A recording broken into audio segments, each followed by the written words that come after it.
எனது சிக்கலான பிரசவத்தின் மத்தியில் கிடைத்த வாய்ப்பே சிங்கப்பூரின் தொழில்துறை 4.0 தொடக்கத்தின் உந்து சக்தியாக என்னை மாற்றியது.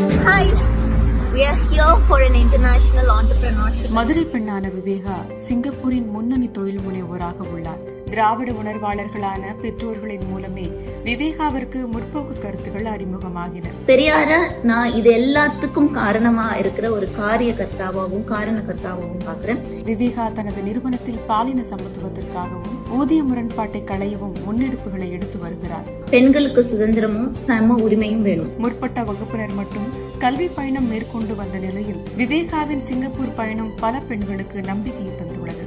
எனது தந்தை எனக்கு அறிமுகப்படுத்திய திராவிட கருத்துக்களை எனது குழந்தையிடம் கொண்டு செல்வதற்கு அக்கருத்துகளின்படி நான் வாழ்ந்து காட்டுவதே சரியான ஒன்றாக இருக்கும். திராவிட கருத்துக்கள் கொடுத்த நம்பிக்கை வாய்ப்புகளற்ற பெண்களுக்கான பாதையாக தன்னை மாற்றியிருக்கிறது என்கிறார் டாக்டர் விவேகா.